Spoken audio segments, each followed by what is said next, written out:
Doncs bé, bon vespre a tothom, els que ja sou aquí, els que us hi apuntareu tot seguit. Avui farem la 5a sessió del segon curs Coneixement de Catalunya i Espiritualitat que organitzem des d'FTcristiansdebase.cat. I avui doncs, tenim el goig de tenir nosaltres Ramon Maria Nogués, que ens parlarà d'un tema que coneix molt bé, que és espiritualitat i ciència, àmbits contraposats. Segon que ara. Doncs bé, una mica us presento. Ramon Maria Nogués ha estat catedràtic de la unitat d'Antropologia Biològica a la Facultat de Ciències i de la de Ciències de l'Educació de la Universitat Autònoma de Barcelona.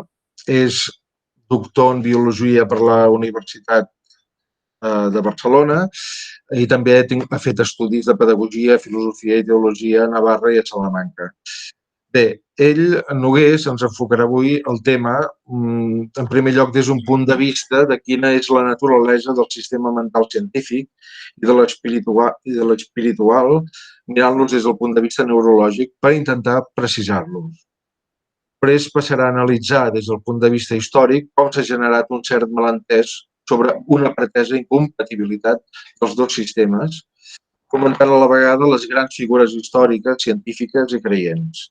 I finalment després presentarà el que li sembla una normal situació de compatibilitat de les dues grans dimensions que considerem avui, que tractem avui. L'interès de Ramon Maria Nogués, diguem-ne, per aquesta qüestió, doncs, li ve que ha estat estudiant el cervell evolutivament i genèticament i concretament en l'anàlisi de mutacions genètiques en tumors cerebrals, però especialment pel que fa a les experiències de l'anomenada transcendència, és a dir, els sistemes simbòlics que aguanten la integritat mental, científics, estètics, ètics, espirituals o religiosos. I sobre aquests temes doncs, té diverses publicacions. Bé, jo l'únic vull donar unes indicacions, és a dir, com ja fem aquests darrers dies, és convenient que tothom tingui el micròfon doncs, tancat i quan després de l'exposició doncs, que ens farà Ramon Maria Nogués, doncs s'obrirà un torn de preguntes si és que el que ha exposat suscita doncs, l'interès vostre. Aleshores, a partir d'aquí, doncs, aixequeu la mà i quan us doni pas, llavors activeu el micròfon. I després, tot seguit, tanqueu-lo, perquè així la cosa va molt millor i no hi ha interferències. Bé, doncs sense cap més entrebanc, doncs et dono la paraula, Ramon Maria, i moltes gràcies per acceptar de ser aquí avui amb nosaltres. Molt bé, doncs moltes gràcies també per la invitació i per l'atenció que voleu tenir a l'exposició que faig.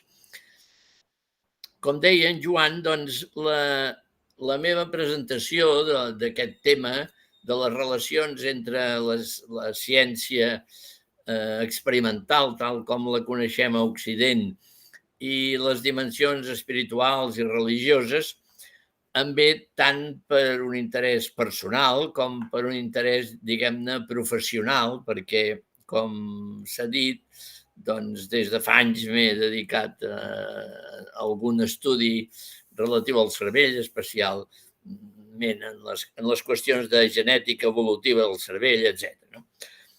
Dic això perquè el meu plantejament farà bastanta referència al que en podríem dir aquesta justificació, diguem-ne, cerebral de tant l'experiència científica com l'experiència espiritual o religiosa, que al fi i al cap, dit en termes una mica vulgars, són dos productes mentals. I en l'anàlisi que se'n fa cultural avui dia, doncs es tracten com això que són, productes mentals. Aleshores, començaré per situar-ho dins d'un esquema, que ara en Joan ens el projectarà, un petit esquema, perquè un esquema sempre és una traïdoria a la realitat i, per tant, s'ha d'entendre com un esquema, però un esquema que ens pot aclarir una mica la complexitat d'això que en diem l'experiència mental humana i per què aquesta complexitat necessita les funcions simbòliques dins de les quals s'inclou la ciència, l'espiritualitat i altres funcions simbòliques. De manera que si ens poses aquest esquema, a veure si ens surt, perquè les tècniques aquestes jo les conec malament, però bueno, em sembla que aquí teniu aquest petit esquema d'estructures i funcions del cervell humà, oi? El cervell humà és una peça molt important, és una víscera i, per tant, jo recordaria que és una peça de tot l'organisme, no és una mena d'ordenador que ens ha caigut del cel, és una víscera que s'ha desenvolupat al mateix ritme que s'ha desenvolupat l'evolució orgànica i que, per tant, la seva primera funció, la primera funció d'un cervell, sempre és mantenir la vida de l'organisme. Això val per tots els animals, per tots els cervells animals, perquè les plantes en principi no tenen cervell.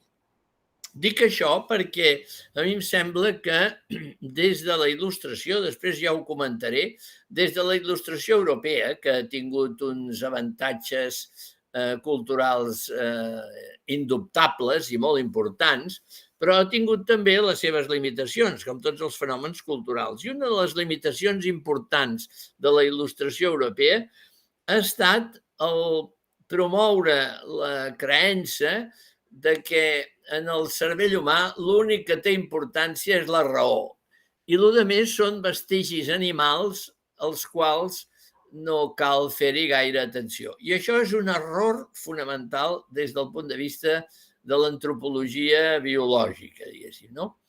Perquè allò que en podríem dir la part animal del cervell, que és una meravella i absolutament digna de respecte, és gairebé sempre, a partir de la il·lustració, tractada com un element menyspreable, gairebé menyspreable i no solament que no cal tenir-lo molt present, sinó que més aviat cal silenciar-lo. Deixeu-me dir, per exemple, que algunes de les qüestions que avui socialment discutim, per exemple, la presència de l'agressivitat, traduïda en forma de guerra violenta, la violència que es dona en les relacions sexuals, que l'estem lamentant constantment, etc. I fenòmens similars, l'escàndol que es produeix al voltant d'aquests fenòmens i la pretensió de que amb un adequat tractament social desapareixeran els conflictes, això és un error molt important degut a la manca de coneixement de què és el cervell humà. Certament el tractament social, i ara ho veurem, dels temes pot millorar-los molt, però la part arcaica del cervell que garanteix la supervivència de l'espècie seguirà funcionant. I part trista d'aquest funcionament és alguns dels comportaments humans que lamentem. Poso el cas, per exemple, de la violència, no? És molt lamentable que la gent es mati, lamentabilíssim.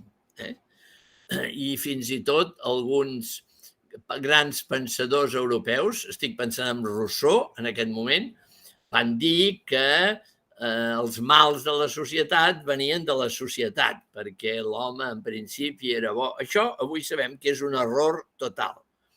La violència, és a dir, una certa agressivitat que fins i tot es tradueix ocasionalment en forma violenta, és una dada biològica absolutament fonamental i inevitable. No és veritat que els primats no siguin violents.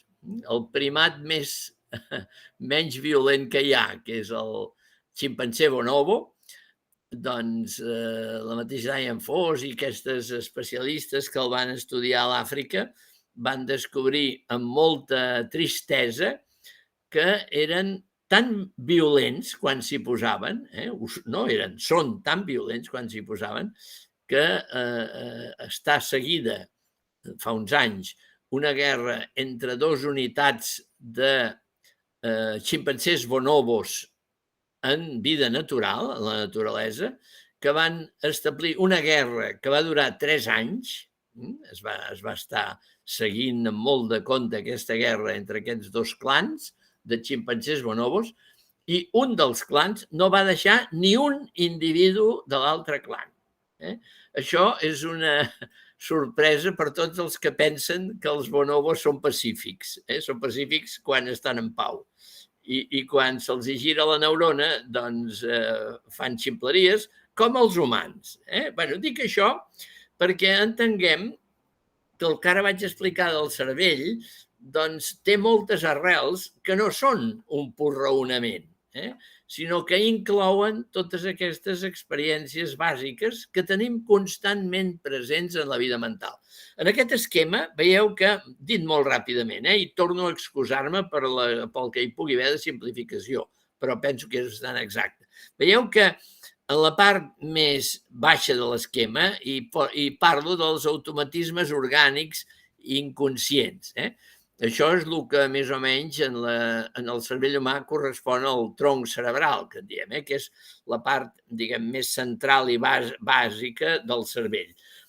Aquí hi tenim tots els elements biològics del control de l'organisme, que són immensos i meravellosos.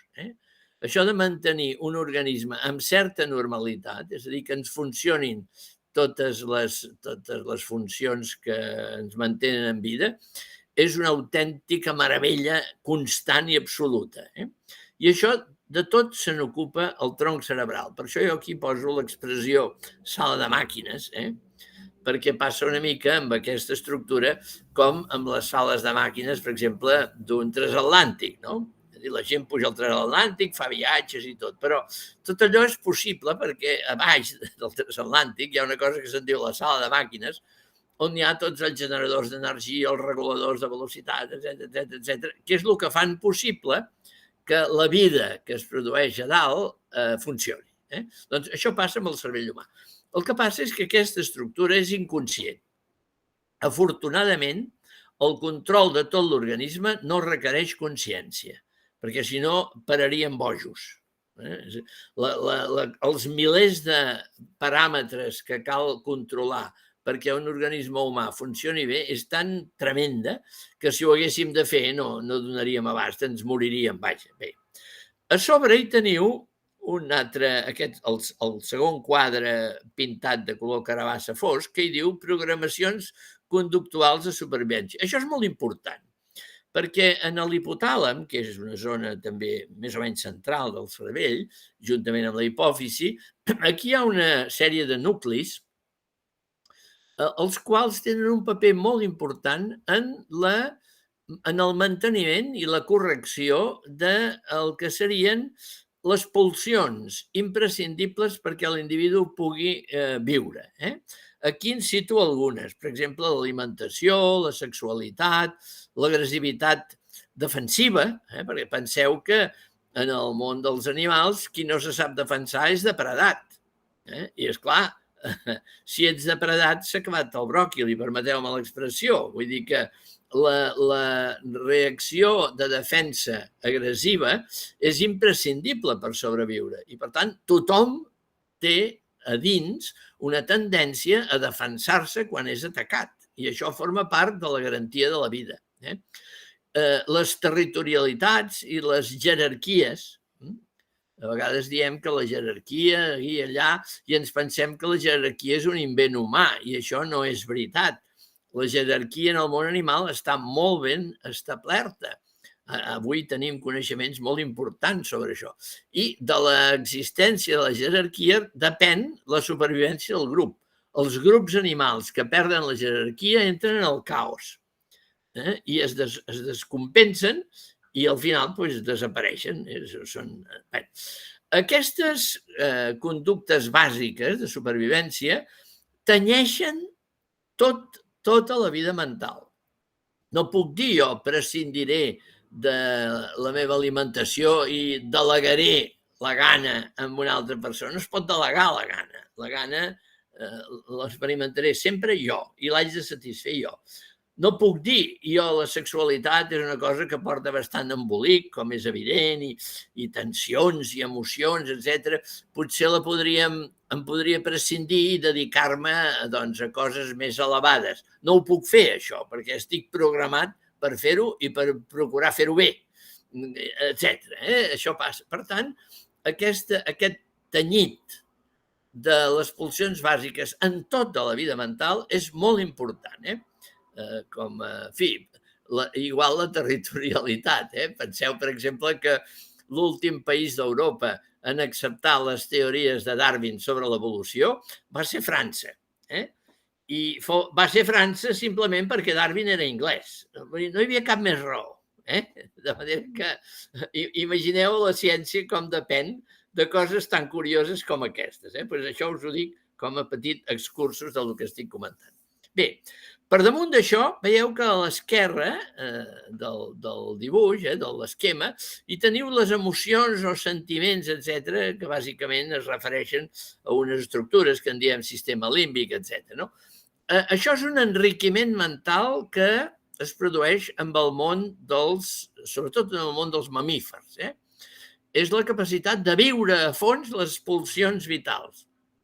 De manera que tots els animals tenen una sexualitat que està orientada naturalment a la reproducció, com és evident per tothom, menys per alguns badocs de la nostra cultura que encara no s'han enterat de que la sexualitat i la reproducció estan relacionades. Bé, doncs aleshores el que fa en el món dels animals ricament emocionals és que aquesta experiència de la sexualitat i la reproducció tinguin molt ressò en la vida dels individus, de manera que tendeixen a ser molt gratificants i, per tant, a ser molt repetitives i molt enriquidores si es produeixen correctament. Perquè, esclar, també es poden produir amb drames, com són les violacions i els atacs i totes aquestes coses. És a dir, hi ha una aportació de densitat, de tecnicolor, dic jo a vegades, en la vida, que el produeixen el món de les emocions. En els humans, aquestes emocions passen a ser tan importants que a vegades expliquen el 80-90% de les conductes. Avui sentia per ràdio un senyor, en fi, que no sé qui és, un senyor que l'ha condemnat un tribunal, etc., perquè va matar la dona i amb una filla, en fi, una barbaritat d'aquestes així, no? I aquest senyor deia davant del tribunal: m'arrepenteixo del mal que he fet, etc. Bueno, diu, en aquell moment no sabia el que feia. Bé, és una descripció perfecta d'una conducta purament emocional.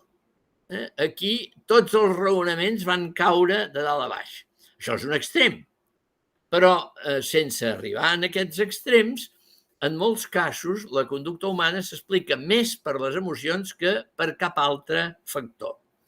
I a la dreta d'aquestes emocions hi teniu la capacitat de raonar i de tenir consciència reflexiva del propi jo. Això és una adquisició exclusivament humana, però fixeu que hem dit moltes coses del cervell ja abans d'arribar al raonament. Aleshores, allò que criticava jo de la il·lustració europea, d'assignar-ho tot a la raó i considerar que tot el de més és una mena d'estructura animal a la que no cal fer atenció, veieu que queda clarament exposat aquí, en aquest esquema. Tot l'altre que hem dit serveix per molt i funciona molt.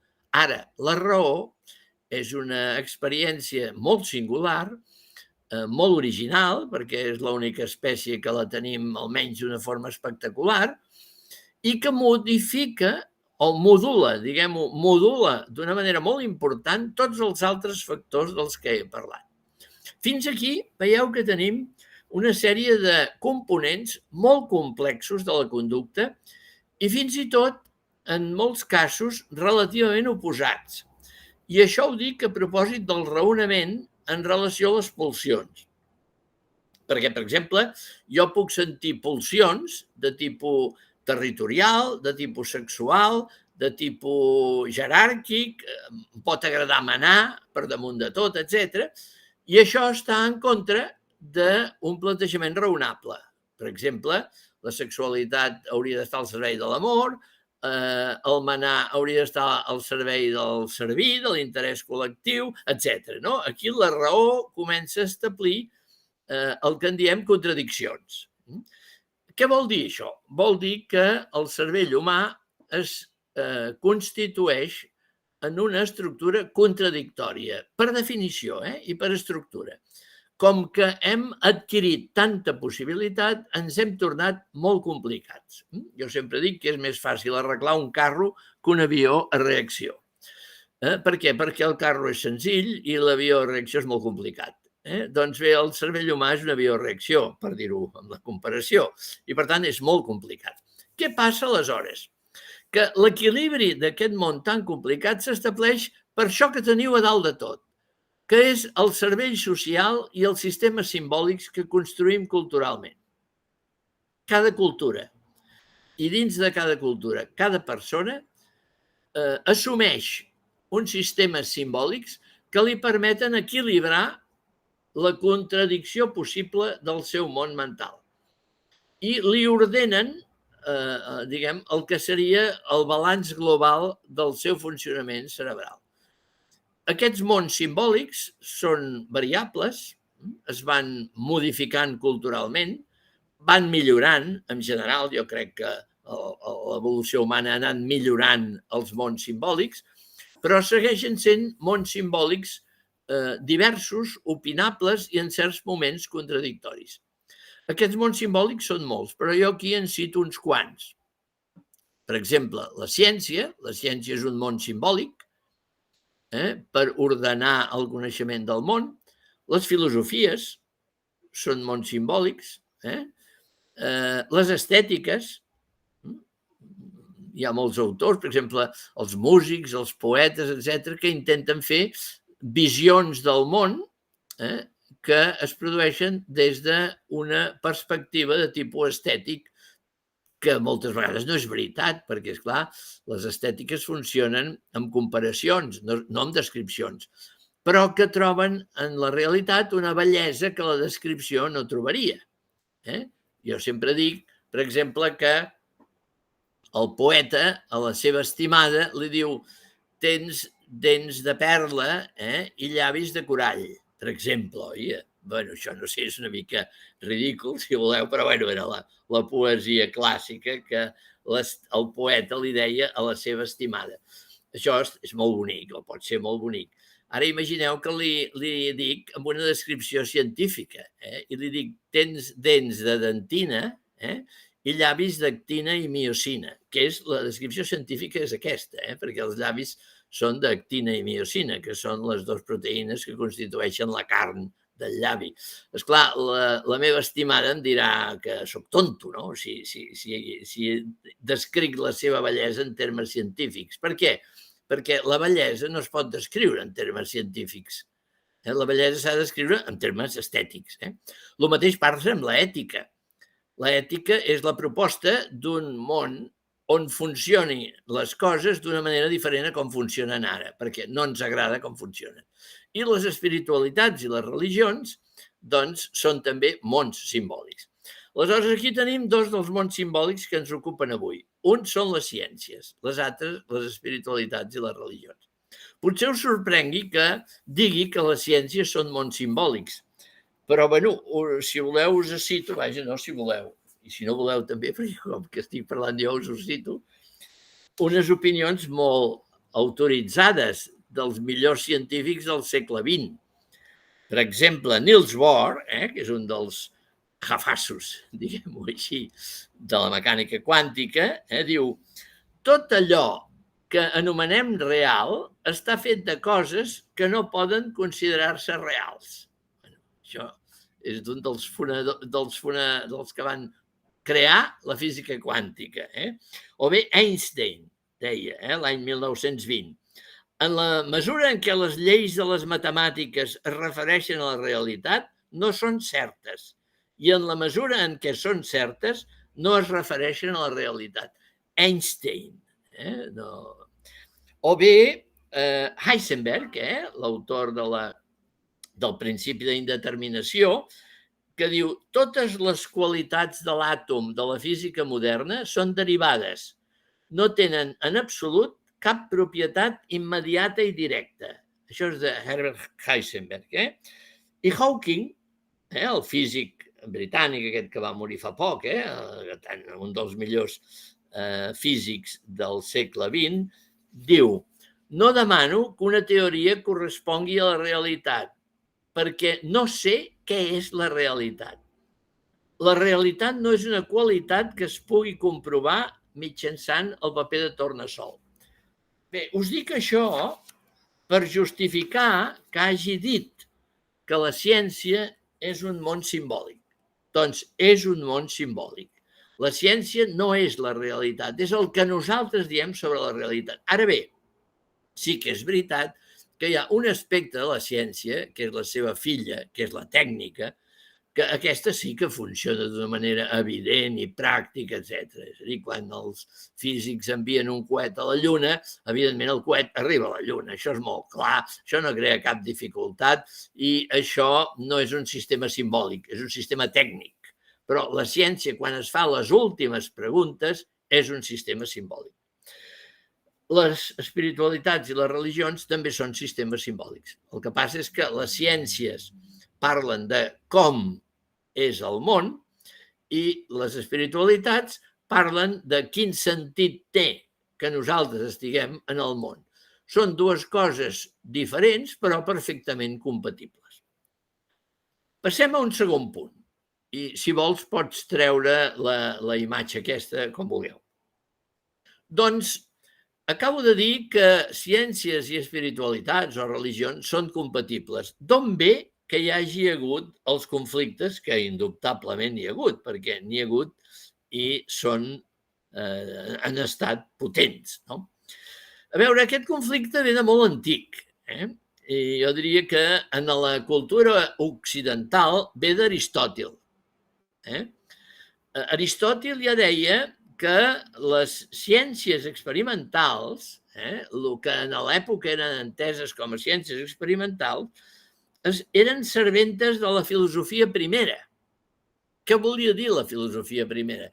Per Aristòtil, la filosofia primera és la filosofia sobre el conjunt de la realitat. Per tant, és la filosofia profunda de les últimes qüestions.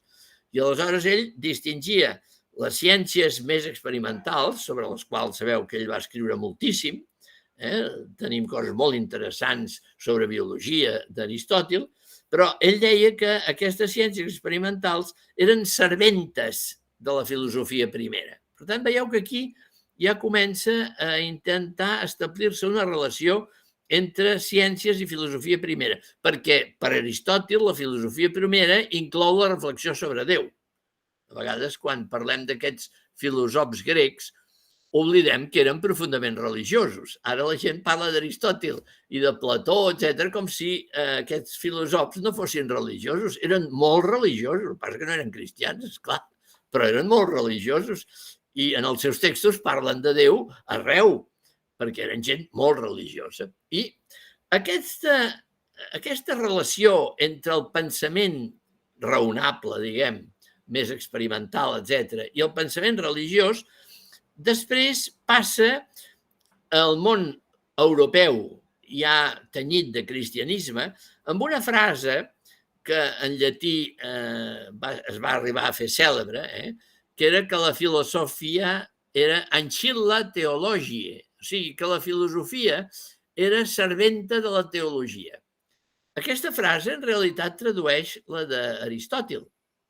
El que passa és que manejada per personal molt religiós, per exemple, pels pares de l'Església, va acabar significant que les qüestions de la religió manaven sobre les qüestions de la ciència.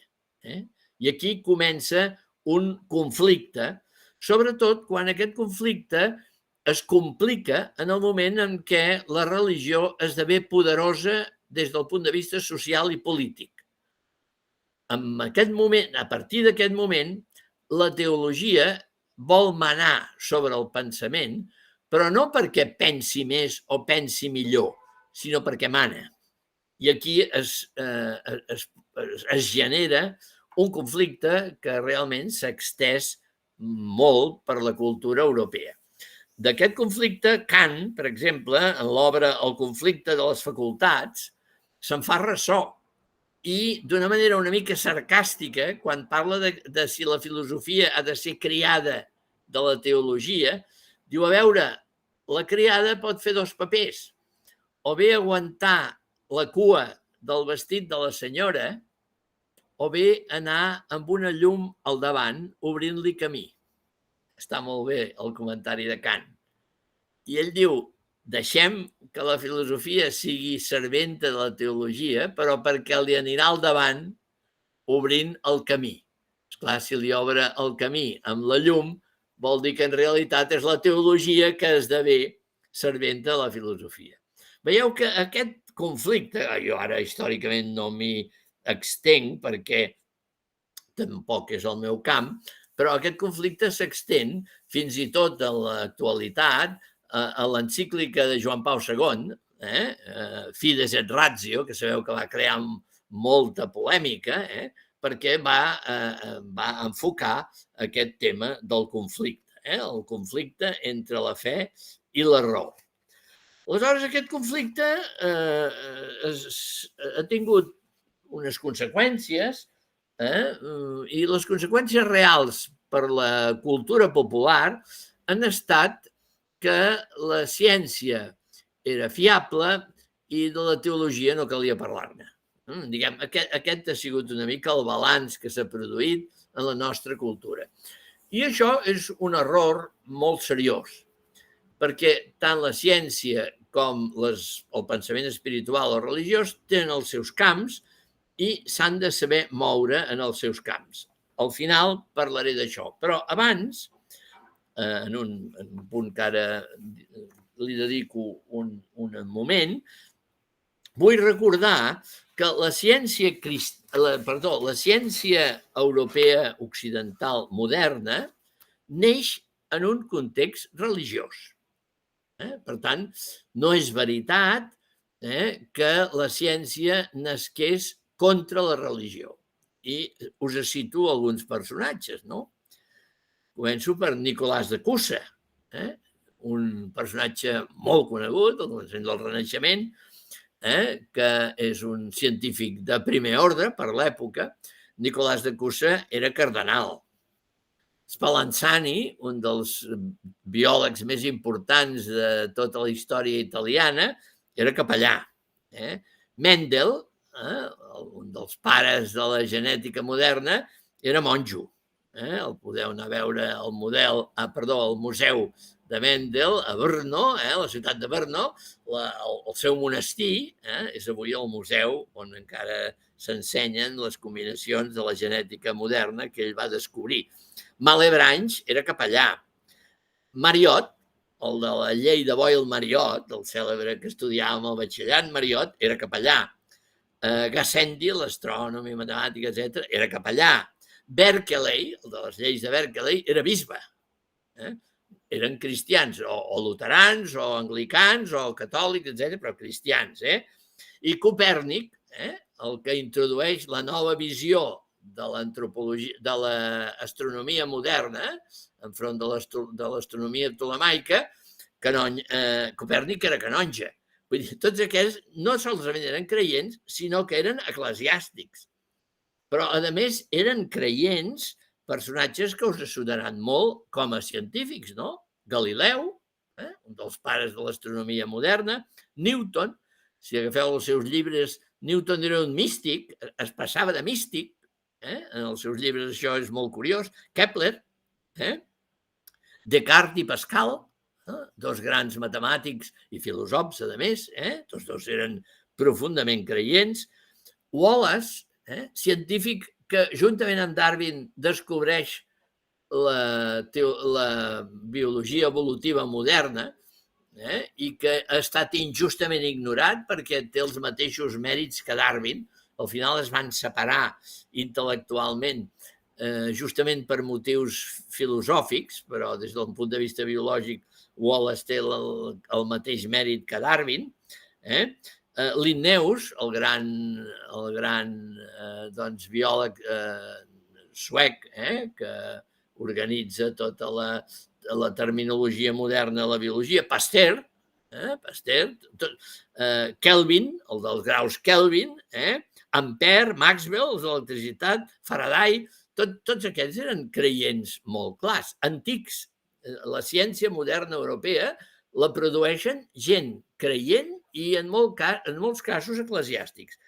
I entre els moderns, entre els científics moderns, que és veritat que actualment els científics creients segurament no són majoria, això en aquest moment, però en canvi molts d'ells són gent molt cèlebre en el camp científic, molts creients científics. Per exemple, de premis Nobel, que se sap que eren profundament creients, hi ha Pauli, Heisenberg, Becquerel, Max Born, Niels Bohr, Rubbia, l'italià, Eccles, el Premi Nobel de Neurologia, i molts d'altres, com són, per exemple, Lemaitre. És molt curiós que avui tothom parla del Big Bang i tothom es pensa que l'entén quan no l'entén ningú, però bé, això és a banda. Però l'autor de la teoria del Big Bang era un capellà belga, que es deia Georges Lemaitre i que va morir l'any 1967.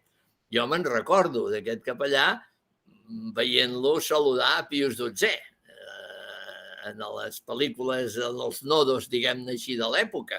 Aquest senyor era el gran dialogant d'Einstein. Einstein es va discutir molt amb ell perquè Einstein no admetia el Big Bang i li retreia a Lemaitre que s'havia inventat per justificar la creació. Veieu que és interessant l'estudi de la ciència, no? Doncs bé, de Lemaitre no en parla ningú, i aquest és l'autor del Big Bang, Lemaitre, no? Schrödinger era també una persona creient. Lejeune, el gran genetista francès, el que va descobrir la trisomia del 21, del mongolisme. Tesla, el físic. Fleming, el descobridor de la penicil·lina. Marconi, Ramon y Cajal, aquí a Espanya. En fi, Dobzhansky,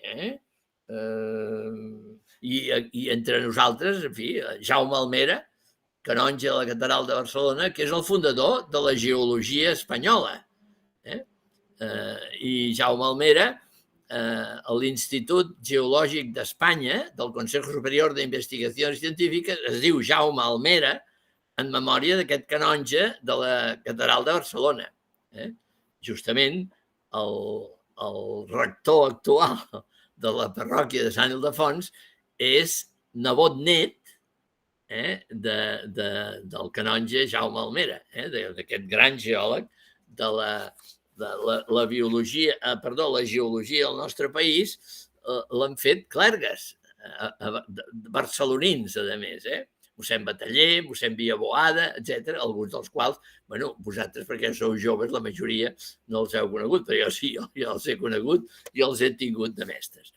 De manera que veieu que no és veritat que els creients s'hagin oposat a la ciència, sinó que més aviat hi ha hagut un procés molt complex de tipus cultural en el que realment hi ha hagut aquesta incomprensió, oposició, contradicció, el que vulgueu, entre els processos científics i els processos de tipus espiritual o religiós.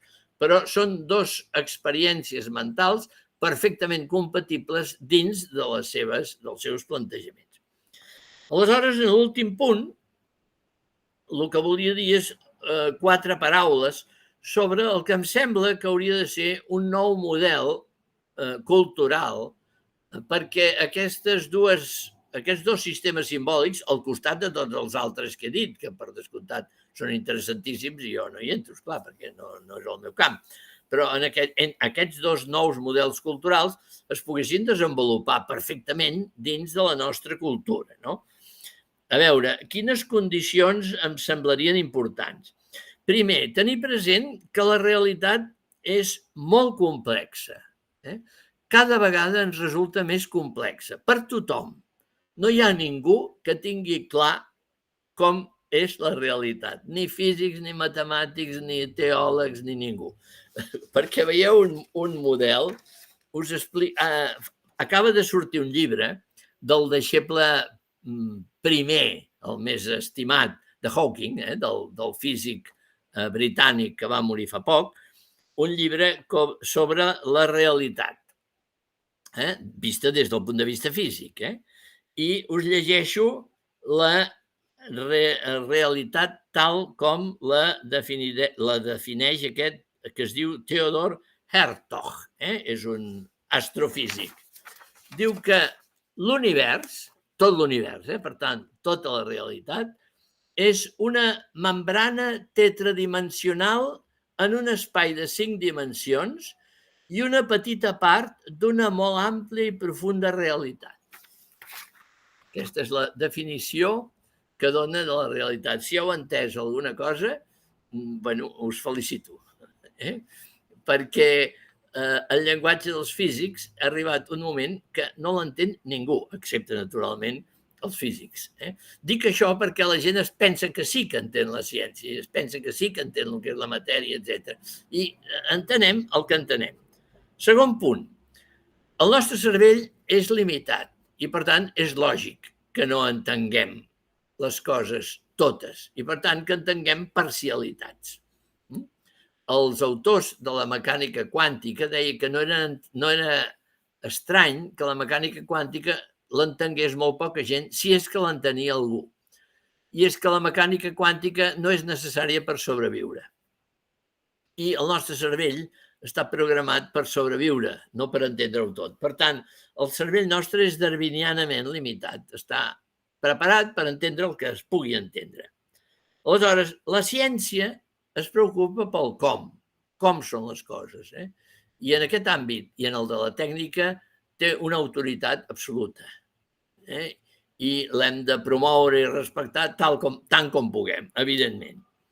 I l'espiritualitat i les religions del que es preocupen és d'això que en diem el món del sentit, del per què les coses estan als seus orígens, que és un món que està molt a prop del món filosòfic, en cert sentit. Està entrellaçat amb les reflexions de tipus filosòfic. Això són les funcions de les espiritualitats i les religions. Les diferències entre espiritualitats i religions és que les espiritualitats, diguem, no tenen punts de referència de personatges definits, déus, per entendre'ns, mentre que les religions, a més d'aprofundiments espirituals, ofereixen textos o referències o fonts que es poden considerar reveladores, és a dir, que descobreixen aspectes en els que un no hi havia parat atenció suficient. Aleshores, i acabo, a mi em sembla que en aquest moment tenim culturalment el que en podríem dir la plaça pública, on es produeix la cultura i on hi té accés tothom i on tothom hi pot expressar la seva aportació i el seu punt de vista, etc. Sí que és important tenir present una cosa. Com que la realitat cada vegada ens resulta més complicada, com més la coneixem, més ens resulta complexa. Per exemple, la relativització de les nocions d'espai i temps que va introduir fonamentalment Einstein ens han descol·locat. Han descol·locat les afirmacions fàcils, que naturalment ens permet fer les experiències de cada dia, que no necessiten de les reflexions profundes de l'astronomia o de la física, doncs ens descol·loquen. I les reflexions sobre Déu, per tant, les que presenten les religions, cada vegada també són més difícils de determinar.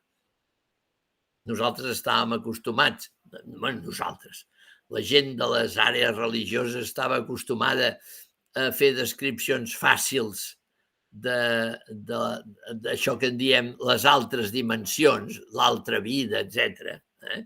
I encara avui hi ha tradicions religioses, per exemple, se n'acusa una mica a l'islam, al món musulmà, de fer descripcions, diguem, pintoresques del que es podria entendre per una promesa de vida que fa la tradició religiosa islàmica, al igual que la fa la tradició religiosa cristiana.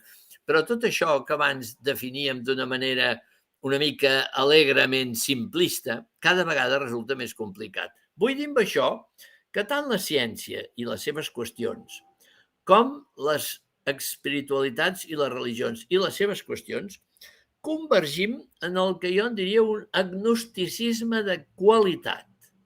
És a dir, sabem que no podem fer afirmacions clares, segures, definitives o que pretenen ser definitives, etc., sobre realitats que són molt complexes. I, per tant, fem afirmacions que són prudents, diguem, aproximacions conscients d'aquest tipus de dificultats. I sabent que l'apostar per un agnosticisme de qualitat no té res a veure amb el que seria l'escepticisme nihilista. No estic parlant d'això, tot el contrari. Un bon agnosticisme és la millor manera d'aprofundir una realitat. Des del punt de vista religiós, l'exemple són els místics. Són les millors experiències religioses, són les experiències religioses inefables. Penseu, en fi, en tots els místics, però si agafeu, per exemple, Sant Joan de la Creu, la subida al Monte Carmelo, després d'anar pujant i pujant i pujant i pujant i pujant i pujant, i fer tot d'un gran místic com era ell, arriba a dalt del Monte Carmelo, on presumiblement es produeix la trobada amb Déu i repeteix 7 vegades la paraula nada. Déu-n'hi-do, Déu-n'hi-do per un místic. Això és un mestre religiós. Però és que per part de la ciència es produeix el mateix. Aquesta definició de realitat de Hertog, que us acabo de llegir, jo no l'entenc de res, però me la miro amb molt respecte. Me la miro amb molt respecte perquè qui me la fa és un personatge que s'ha passat la vida estudiant aquest tema, no? I, per tant, jo d'això no en sé res i ell en sap molt. I, per tant, m'alegra que a la plaça pública hi hagi gent que ens ajudi a aprofundir amb respecte, sabent que aquest respecte inclou la compatibilitat de punts de vista. Acabo amb una comparació que feia un capellà que era psicoanalista francès, que es deia Marc Oraison, que era professor a la Universitat de París, de la sisena, i que, agafant una frase típica del món llatí, que deia rectorem te posuerum ne impedias musicam, és a dir, t'han posat al davant de tot, procura que hi hagi harmonia, aquest seria el sentit. Aquest deia, imagineu una orquestra, no? En una orquestra hi ha molts instruments. Seria una mica tonto que davant de la interpretació d'una sinfonia un digués, a veure, els violins que callin, o les trompes que no, els clarinets que no toquin. La gràcia d'una harmonia és que tothom toqui allò que li pertoca i en el moment que li pertoca. Els tambors, els clarinets, el que sigui, les fustes, els metalls, tot el que sigui. Si tothom fa bé això, tindrem harmonia. Si no, tindrem cacofonia. Aleshores, en la cultura, en aquest moment ens passa això. Tots els sistemes simbòlics han d'estudiar la seva compatibilitat i actuar on els hi toqui sense fer, diguem, abusos de poder, ni voler fer dictadures. I si tenim aquest respecte, jo estic molt convençut de que la ciència i les fes, les espiritualitats i les religions, no tenen que témer res les unes de les altres. Es trobaran que han de fer unes certes precisions i uns certs esforços de coordinació, però en cap cas es tracta de baralles i de desqualificacions de l'altra àrea.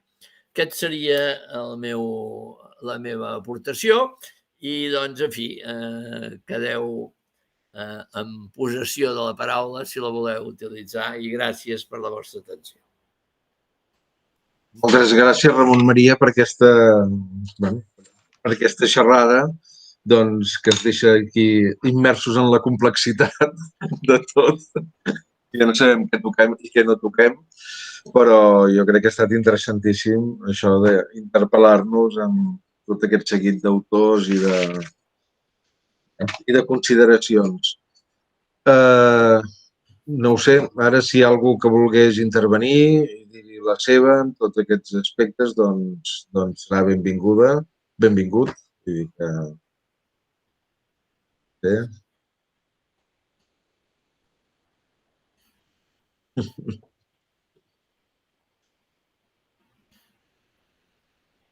Bé. De moment... Molt bé. Teresa, quan vulguis, endavant. Vale, ara ho faig bé? Sí? Sí, se't sent bé. Vale, perfecte. Bueno, doncs moltes gràcies per l'exposició.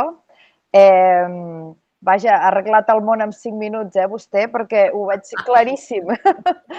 És a dir, a veure, a part de que m'ha quedat claríssim que cada un té un àmbit i la recerca de cada un d'aquests mons simbòlics, si s'emplaça en el seu territori, doncs, en definitiva, hi sortirem tots guanyant culturalment, socialment i en tots els àmbits.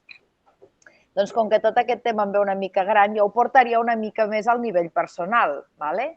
I llavors l'última exposició que ha fet m'ha semblat entendre que això que vostè diu un agnosticisme de qualitat seria un exercici que podríem fer cada un personalment nosaltres, no? És a dir, allà on un es sent molt perdut i llegeix coses diferents i buscar les fonts, vostè ha anomenat la paraula font, i una vegada descartat aquest conflicte que ens podria suposar amb la ciència, amb aquelles coses apreses, allò que en diuen els continguts i tot això que ens ensenyen a les aules, no sé si és que ho he entès bé que aquesta frase agnosticisme de qualitat realment ens posa en valor aquesta recerca i aquest, bueno, no ho sé, però ho intento i vaig buscant, estic parlant naturalment del tema religiós i espiritual, I no sé si ho he entès bé, que aquest no saber no és una mesura de prudència i dir, bueno, com que no en sé més, no en sé més, sinó que és insistir en la recerca. No sé si aquest seria el punt. Sí. Em sembla que... Com a comentari, Sí, gràcies. em sembla que ho dius molt bé. És a dir, aquest no saber no és només una estratègia de diversió, de dir, mira, la situació és complicada, doncs deixem una mica córrer. No. El no saber és una actitud positiva. És a dir, no saber és un progrés. I amb això sí que hem de fer una certa correcció, perquè tradicionalment es considerava i es considera que el saber és un progrés sistemàtic, que consisteix en que cada vegada sabem més coses. I el saber també consisteix en un procés de deconstrucció. I aquí sí que especialment em sembla que ho hauríem d'aplicar al món religiós, perquè les afirmacions religioses han anat sovint, en els últims segles, almenys, i en l'àmbit cristià, i també en altres àmbits religiosos, acompanyants d'això que en diem el dogmatisme. El dogmatisme és la mania de convertir una fórmula temporal en una expressió que ja és intocable. Aleshores, esclar, el dogmatisme impedeix l'aprofundiment. I, per tant, això que en ciència ens és tan freqüent i útil, que és, diem, un dubte sistemàtic, perquè diem, ara jo intentaré provar això per veure si és així, i si no és així, doncs canviaré, etc. No? Això que ho fem tant en ciència no és un escepticisme en ciència, això és un procés de progrés en la ciència. I això també hauria de ser així en la religió, i no ho és així, i ens hi hem d'anar acostumant. Vaig a posar un exemple. Pels que vivien les dades, diguem, religioses en el segle XV o XVI, l'infern i el cel eren uns llocs molt ben descrits, de manera que es dibuixaven arreu. Vull dir, només cal anar a la Capella Sixtina, aquella meravella, per veure allí com estan el cel, l'infern i tot el que convingui, ben dibuixats. Allò és un sistema simbòlic, és un sistema artístic. Quin és el problema? Que aquests sistemes simbòlics s'entenien com a descripcions en el sentit científic, i no com a simbolismes d'unes realitats més profundes. Joan Pau II, i per tant estic parlant d'un personatge que no era gens sospitós de progressisme, en una de les catequesis que va fer poc temps abans de morir, va parlar d'això del cel, de l'infern i així, que són allò que abans en deien les postrimeries. No sé si en castellà en deien les postrimeries, no sé si en català la postrimeria, no sé si és una paraula adequada o no, però bueno, ja sabem del que parlem. Doncs va dir una cosa molt curiosa, per ser dita per Joan Pau II. Va dir que el cel no era un lloc, sinó un estat. Hombre, a veure, això és un canvi de model. Això és un aprofundiment, perquè entendre què és un estat sense un lloc, això és complicat, Esclar, és molt més fàcil entendre un lloc com un lloc que és el cinquè pis en comptes del tercer. No, és que no hi ha cinquè pis, és un estat. Però aquest estat en quin lloc? No ho sé. Això d'haver de suprimir l'afirmació asseguradora d'una afirmació que estic fent, això és una qüestió a la qual no hi estem acostumats, però ens hi hem d'acostumar, perquè això és el que fa tant la ciència com la fe si és respectuosa. Aleshores, què passa en moltes persones en els àmbits de la fe? Que si fan aquest esforç de posar en dubte les formes d'afirmació, no l'afirmació, sinó les formes d'afirmació de la seva fe, se'ls hi en va la parella en l'aire. Però això és un problema d'educació personal. Per tant, quan jo parlo d'un cert escepticisme de qualitat, poso la paraula qualitat perquè penso que el procés d'avançar cap a aquest agnosticisme, per dir escepticisme, ha sigut un lapsus, el procés d'avanç cap a aquest agnosticisme és un agnosticisme que ens permet aprofundir. És com l'agnosticisme que jo, la que em conviden els físics, quan estic tocant la taula i em diuen això sembla que sigui un sòlid impenetrable.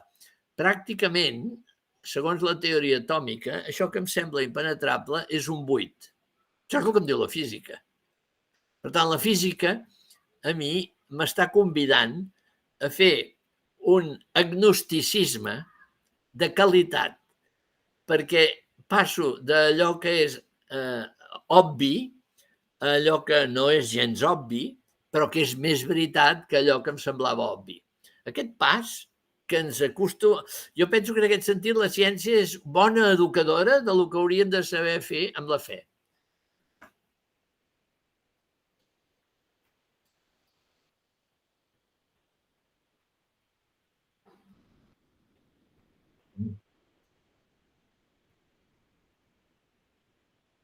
No us talleu, vull dir que podeu intervenir. Teresa, una altra vegada. Seguint el fil del que acabes de dir, també, des del punt de vista religiós, també es podia parlar d'un dogmatisme actiu, d'un dogmatisme inquiet, d'un dogmatisme preguntador. Sí.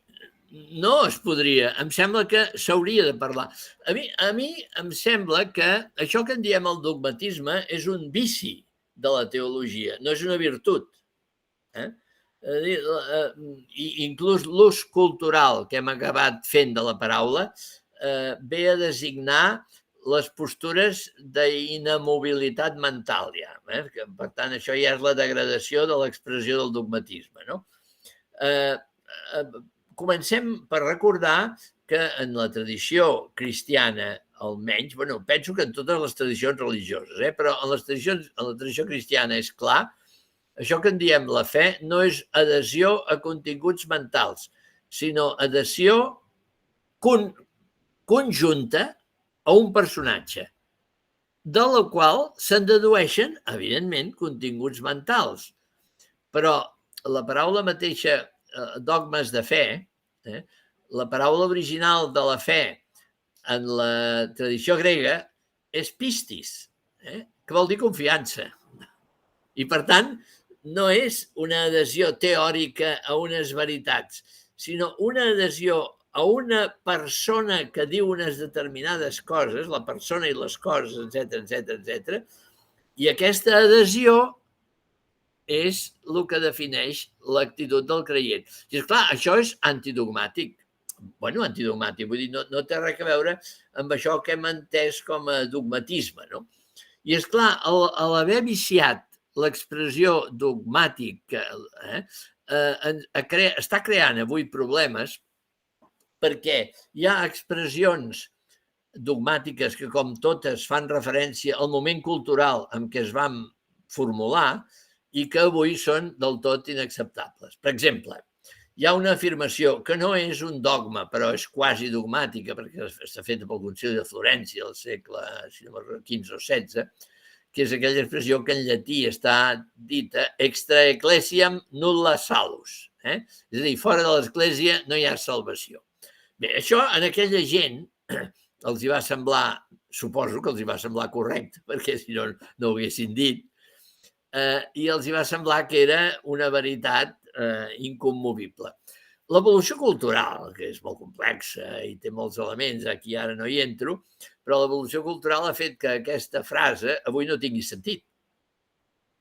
Perquè fora d'una persona molt repetània, a ningú se li acudiria aquesta expressió s'ha enterrat i no la diu ningú, perquè és una ofensa, no sé, a la humanitat i a Déu. Què ha passat? Que al haver agafat una fórmula i haver-la, diguem, congelat, el que fa és destruir-la. I aleshores el que hem lograt avui és entendre que el concepte aquest de salvació, que és un concepte prou complex per entendre'l, però l'hem extès tant i l'hem entès tant que abasta a tothom, no? Abasta tot el món, etc. Per tant, això enriqueix. I, en canvi, la formulació, tal com es va fer en el segle aquest que es va fer, al Concili de Florència, és un inconvenient. I, per tant, jo crec que estem en una obligació de desdogmatitzar les afirmacions religioses. Avui en podríem dir desdogmatitzar. Fa 30 o 40 anys van començar a dir-ne l'evolució del dogma, perquè en aquella època hagués sigut difícil dir la paraula desdogmatitzar. Però bé, de fet, s'ha de fer això, s'ha de desdogmatitzar les afirmacions de la fe i fer-les tranquil·lament, com a sistemes simbòlics que conviden a entrar en unes certes dimensions. Tenim dues paraules. Primer la Teresa, que l'havia aixecat abans. Joan Amorós, si em permets. Primer la Teresa. Digues. Res, doncs jo volia que ens parlés de la fe exactament com ho acaba de fer. M'he quedat amb l'expressió de que la fe és confiança. Alguns ens deien abans que la fe és un do. No sé si li vol fer algun comentari amb aquesta frase, però en tot cas anava d'això la meva pregunta. Gràcies. Sí, a veure, l'expressió que la fe és un do és molt bonica, tan bonica com que a un li agradi Bach, que és un do, que a un li agradi Bach, que hi ha gent que no li agrada Bach, a lo millor, però bueno, si li agrada és un do. A veure, ara ho faig una mica còmic o caricaturesc, però quan diem que la fe és un do, abans alguns entenien com si això fos un regal arbitrari de Déu. No, la fe és un do, jo entenc que vol dir que qui sap entendre-la en profunditat i sap inserir-la com a element de sentit en la seva vida, doncs queda enriquit. I això és un do. Jo ho entenc així, això del do. Joan Amorós, quan vulguis. Sentiu? Em sentiu? Sí. No, home, jo, evidentment, m'ha agradat molt tota l'exposició, em sembla que és realment molt interessant, però a mi em fa l'efecte que ja mirant-ho des d'una òptica de la fe, doncs aquesta realitat tan complexa, no? Jo crec que a última hora, doncs, la revelació és fer propera aquesta realitat complexa en el món de la gent, diguéssim, normal. Perquè, esclar, evidentment, doncs, arribar a totes aquestes reflexions tan aprofundides, doncs només hi arriben alguns, no? Però la sort que tenim és que hi ha hagut una revelació, l'altra cosa és que hi creguis o no hi creguis, no? Però el que hi creu, doncs tens l'avantatge que aquesta realitat complexa, inefable, doncs, mira, se'ns ha fet assequible. Se'ns ha fet assequible a través de tota una sèrie de vivències, no? De Jesucrist, en concret, i que, afortunadament, ens ha quedat per escrit en els evangelis, etc. Això és el que fa que, sense arribar a aquests aprofundiments que arriba tant i tan poca gent, doncs la gent normal pugui realment viure la seva fe. Això és el que jo volia simplement puntualitzar, que d'alguna manera aquesta realitat tan complexa doncs hem tingut la sort que Déu ha tingut la bondat de primer posar-se un poc en funcionament, per poder-se arrelar en algun lloc concret. Quan això ha arribat a la plenitud del temps, que aquest poble més o menys funcionava per aquí per allà i ja portava uns quants anys arrossegant-se pel món, llavors ve i ens planteja tota una manera de fer i de viure.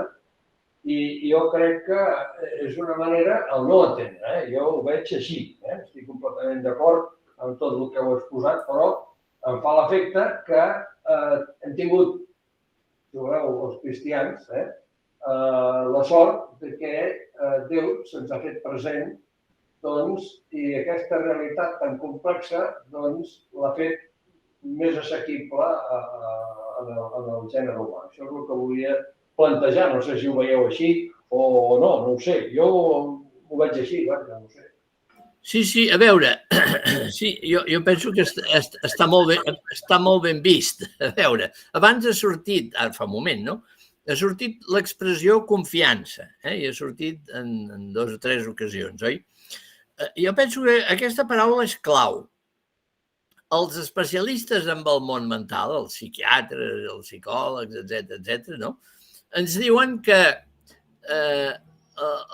l'eix fonamental d'una vida mental sana és que aquesta persona pugui adquirir confiança bàsica en la seva vida, la vida pròpia, la vida dels altres. Si una persona arriba a aquesta confiança bàsica, diguem, té bastant assegurada el que podríem dir la higiene mental. Bé, en termes religiosos, hi ha una cosa que és relativament paral·lela, no?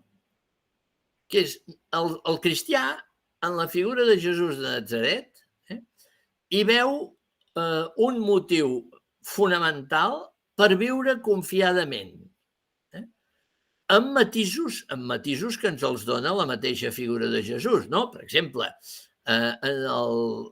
l'Evangeli està ple de gestos simbòlics. Posem per cas, no sé, el bon samarità. Bé, el bon samarità, doncs hi ha una crítica de les estructures religioses anquilosades i de la presència de Déu en el gest d'una persona que ajuda amb una altra.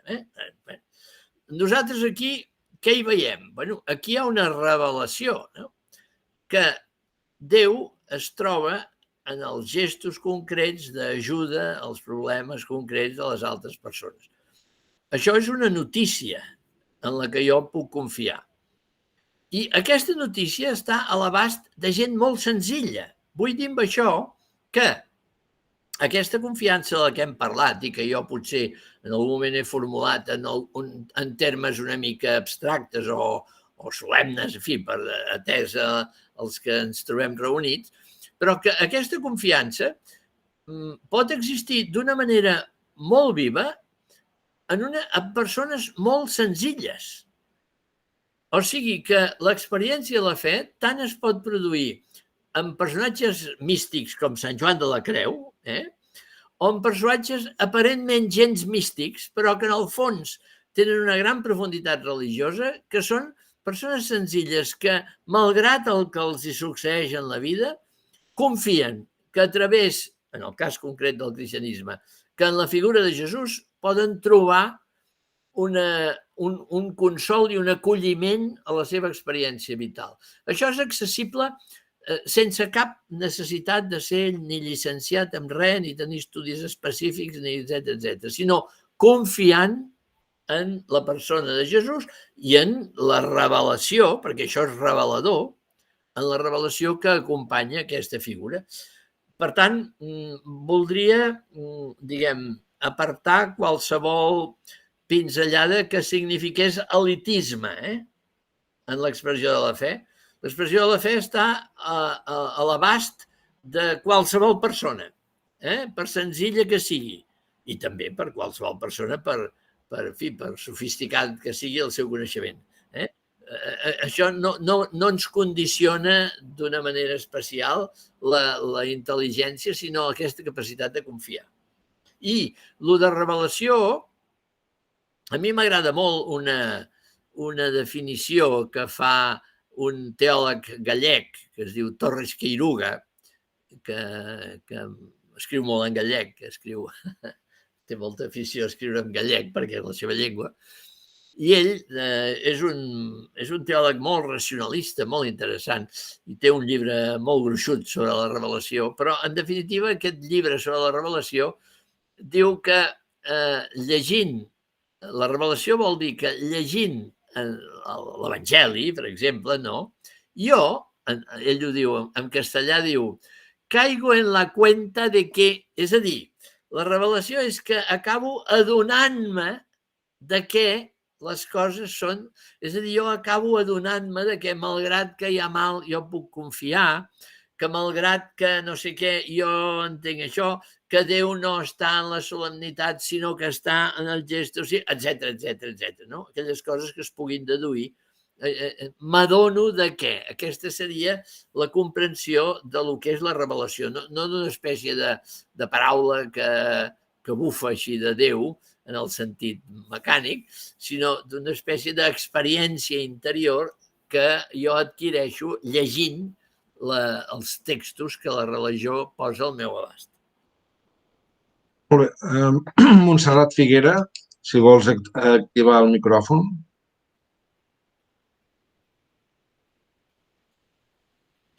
Bueno, si en sap.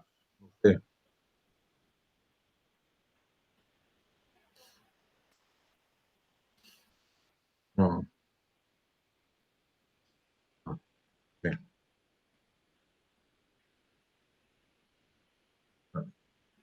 Habitualment té dificultats per connectar-se i avui s'ha aconseguit connectar, seguir, però veig que no...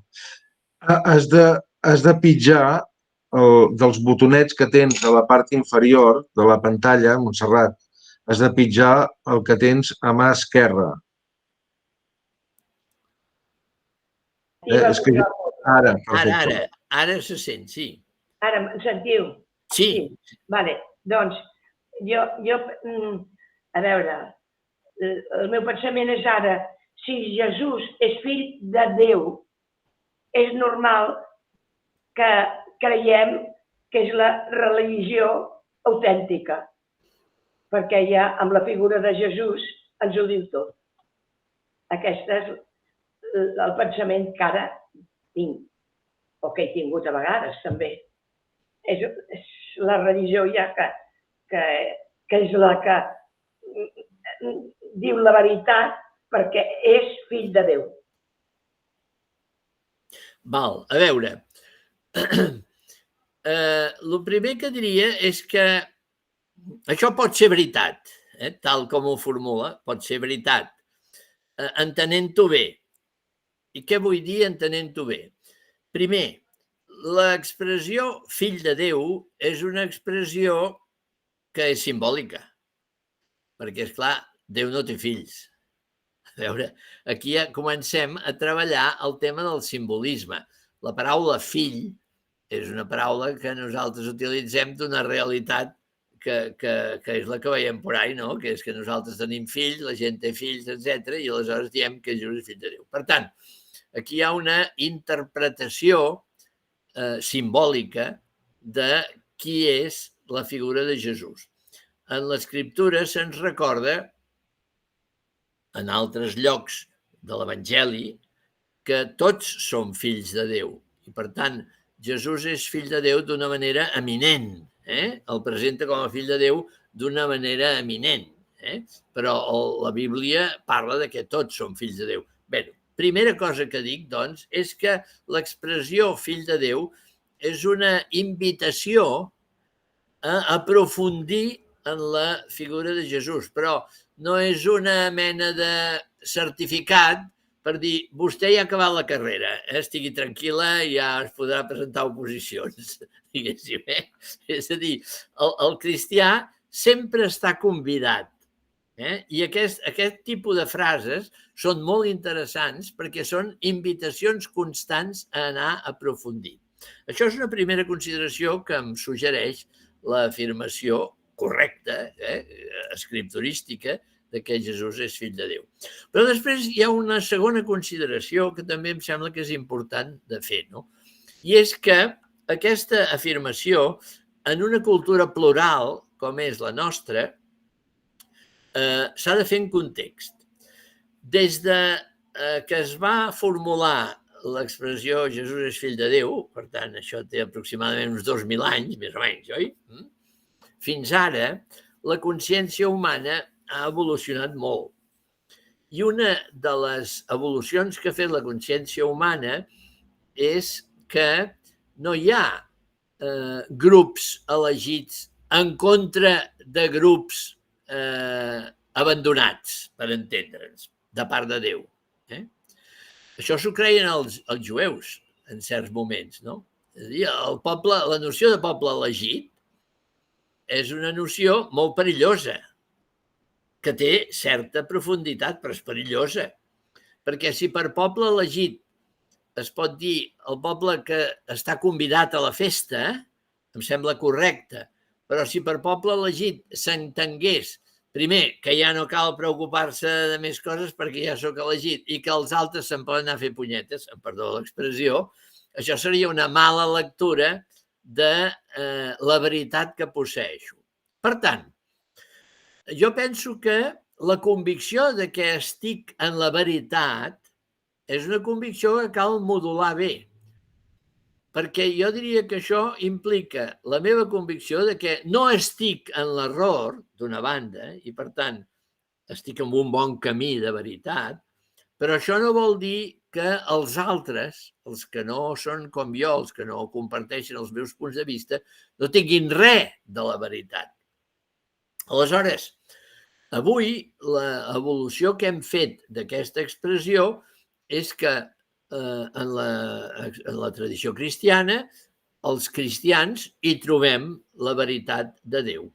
Això no impedeix que reconeguem que hi ha altres formes d'avançar i caminar religiosament que també tendeixen cap a Déu, que és un límit. En el fons no hi ha arribat ningú, diguéssim, en el sentit de que ja està al final del camí. Tots són viatores, no?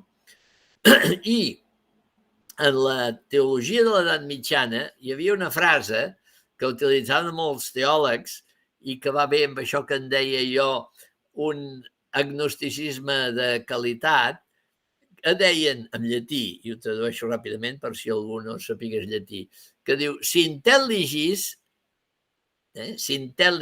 non és Deus. És a dir, quan has sentit parlar de Déu, si ho has entès, no és Déu. Si ho has entès, no és Déu. Això ja ho deien a l'edat mitjana. Vull dir que això de dir Jesús és el fill de Déu està molt ben dit, però cuidado, que ho hem d'entendre amb peus de plom, vull dir, amb molt de compte, amb molt de respecte, etc. I sense excloure que altres tinguin formes d'entendre potser vestigis d'aquesta veritat o aspectes d'aquesta veritat, formulant-ho d'altres maneres. Jo ho diria així, tot i que el tema exigiria una exposició molt més àmplia, però faria aquest comentari a propòsit de la seva aportació. Molt bé. Aquest diàleg promet, vull dir que està bé. Però no. Realment aquí veig aquí hi ha uns quants subscriptors del pregó que ja et segueixen pels articles, que sol ser, i realment... Sí, donant-hi voltes. Sí. Algú més s'anima a fer cap comentari? La Teresa. Això. Breument. És que, clar, d'un en surt un altre. Llavors, hi ha el tema de la salvació. Perquè, és clar, ara parlem d'arribar a Déu, però en alguns contextos d'algunes parròquies que tenim alguns capellans una mica tancadets amb alguns aspectes, clar, quan ens parlen de la salvació i que a la salvació s'hi va per la confessió i coses estranyes, a mi m'agradaria que ens digués 2 frases amb aquesta obertura de ment que vostè ens proposa sobre la salvació, de la mateixa manera que han parlat de la religió autèntica amb peus de plom. Aquest és el... Sisplau. Sí, a veure, la noció de salvació és molt rica, no?, des de molts punts de vista. No? A veure, el diumenge passat, en la litúrgia catòlica, hi havia un evangeli, que és de Sant Joan, i que és del discurs del sopar, Sant Joan el posa al discurs del sopar, i que l'Església, la tradició catòlica, l'utilitza també en el comiat dels difunts, que és allò que l'evangelista Joan posa en boca de Jesús quan diu no estigueu ansiosos, no us preocupeu, no estigueu preocupats. Me'n vaig a casa del Pare, que és una casa que hi ha lloc per tots. És un evangeli que està molt bé. Vaig a casa del Pare i allí hi ha lloc per tothom. És una metàfora, evidentment, perquè no hi ha cases ni això, el Pare és una metàfora, tot són metàfores, però és clar, parlar és una metàfora també, la paraula és la metàfora primera que utilitzem els humans. No? Aleshores, a mi m'agrada molt aquest evangeli perquè és una resposta a això de la pregunta per la salvació. No? Durant molt temps, les esglésies cristianes, totes, no la catòlica només, perquè les protestants amb això encara van ser més dures que la catòlica, algunes de les protestants. Calví, per exemple, era tremendo, no?, en aquest aspecte. Engegaven a tothom a l'infern. Bé, no a tothom, no.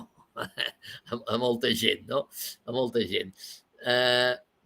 Santa Teresa de Lisieux deia que si s'havia de creure a l'infern, ella hi creuria, però com que no calia creure que hi hagués ningú, ella creia que no hi havia ningú. És que era una manera discreta per l'època de saltar-se allò que semblava un dogma, no? Per què? Bé, mira, per exemple, sobre la salvació, el tema de l'infern ha sigut molt tremendo, no? Perquè històricament ha servit perquè la gent fes la farina plana, etc. Schillebeeckx, que era un gran teòleg holandès del temps del concili, etc., deia, avui dia, imaginar que Déu té un infern és d'una incorrecció envers Déu tremenda. Perquè hi ha una sensibilitat moderna, perquè antiga no hi era aquesta sensibilitat, una sensibilitat moderna que torturar és una barbaritat absoluta, prohibida per les normes més elementals d'humanitat. No es pot torturar a ningú per cap motiu.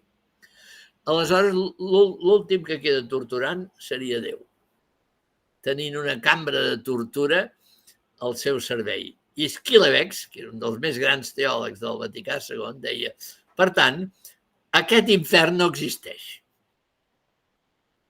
Aleshores, esclar, què és la salvació? No ho sabem. No ho sabem. Jo saps què penso? Que és acabar en bones mans. Mira, ara això és una cosa personal, però no fa molt, una persona que no era creient, però que s'estava morint, i la seva dona em va dir, escolta, m'agradaria que parlessi, etc. I aquest senyor em va dir, mira, jo no soc creient. Era un senyor, tenia 50 anys o així, no era gran, però en fi, tenia una situació complicada. I em va dir, i m'han donat 6 dies de vida. Aleshores, digui'm alguna cosa, perquè esclar, l'interrogant és fort. I a mi, no sé per què, se'm va acudir aquesta frase que, la trobo bonica, no? Dic, miri, tant vostè com jo pensem el que pensem. Jo penso que acabarem en bones mans. I aquesta persona em va dir, miri, trobo que està bé aquesta... Ja ho sé que això és una manera de dir, però a mi aquesta manera de dir em tradueix experiència de salvació. La vida és complicada, és difícil, està plena de dificultats, no sé què, però malgrat tot, allò que dèiem d'una confiança que tant de bo fos forta, en què malgrat tot acabarem en bones mans. I aquestes bones mans són les que la tradició cristiana en diu les mans de Déu. Jo crec que la salvació va per aquí. I descobrir això és un do. I penso que salvar-se és una mica tenir aquesta gràcia, doncs poder fruir d'aquesta gràcia, que m'agradaria tenir-la. No m'agradaria que penséssiu que estic fent lliçons pels altres. M'ho estic predicant a mi, això, perquè no és fàcil, això. Però penso que la salvació jo la interpretaria així. I tots aquests que diuen que s'ha de fer això i s'ha de fer allò, etc., penso que són més aviat gent obsessiva, que tenen por que si no fan això els hi passés alguna cosa molt complicada, el qual em sembla tenir una pobra imatge de Déu. A mi, pensar que Déu condiciona això que en diem la salvació, a que un faci no sé què, em sembla tan migrat i de tan poca visió que, és qüestió de fer-ne cas, em sembla.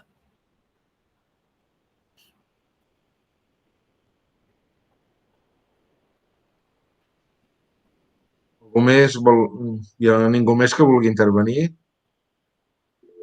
Mira, Francesc Puig, endavant, activeu el micròfon. Ara ha desactivat la imatge, en lloc d'activar el micròfon. És el del costat. És el de l'extrem. Sí. Ara no us veiem, per això. No val la pena que em veieu perquè sóc molt lleig. Hola, Francesc. Hola, Ramon Maria. Què tal? Bé, aquí t'estic escoltant i aprenent, com sempre, de tu. Escolta, m'ha agradat molt tot el que has dit, però jo ara trobo a faltar una cosa, que la conversa que hem tingut aquí ara amb la gent que ha participat ha anat baixant a un terreny més del carrer, més de si la salvació, que si l'infern, que si el... Llavors jo dic, a veure, si tot això que hem dit avui, que a mi m'ha agradat molt i que ho comparteixo i que cada vegada que ho sento, ho he sentit diverses vegades ja, doncs m'enriqueix. Però trobo a faltar que això no està al nivell del carrer. A nivell del carrer, les predicacions que la gent escolta a les esglésies, les catequesis que s'han fet, no van per aquesta línia, van a la línia dels pastorets i de la passió d'Esparreguera. Vull dir, han dit que el naixement de Jesús són com els pastorets i que la mort de Jesús és com la passió d'Esparreguera. Estic exagerant, ja ho sé. Però per dir que la base de la gent del carrer, la gent doncs, majoritària, estan lluny del món en què ens hem mogut en aquesta conversa d'avui tan interessant. I que l'oposició entre ciència i espiritualitat o ciència i fe està al carrer, està i a nivells de cultura mitja. Ja no dic potser de cultura superior, que arriben a ser ateus o agnòstics, però a nivell de cultura mitja, de gent que no es defineix tant, aquesta oposició entre fe i ciència acaba guanyant la ciència. Perquè la ciència veuen que la tecnologia, aplicació de la ciència, els hi soluciona problemes. I l'altre és tot fantasia, és metàfora, és allò, i no arriben al contingut de la metàfora. Potser m'hi he embolicat molt dient-ho d'aquesta manera, però sento que això hauria d'arribar més avall, no a nivell tan intel·lectual com hem estat avui, interessantíssim, però que hauríem d'aterrissar-ho. M'explico? Sí, t'expliques, Francesc. A veure, tens raó. El plantejament a la plaça pública, per entendre'ns, es dona a aquest nivell que tu deies. Mira, avui, precisament, em sembla que he llegit a la Contraavantguàrdia, ara estic pensant en això perquè m'ha cridat l'atenció, avui és amb una artista que es diu Penya, pot ser, ara no recordo exactament el nom, però és una artista relativament coneguda. Se li fan les preguntes que se li acostumen a fer, i entre elles la de la religió, perquè en aquest tipus d'entrevistes sol sortir el tema religiós i jo m'ho miro per veure què diu la gent. I aquesta senyora explica, en fi, la seva vida, i aleshores li pregunten per la religió i diu, vostè és religiosa? I diu, ve a dir que no, i diu, per què?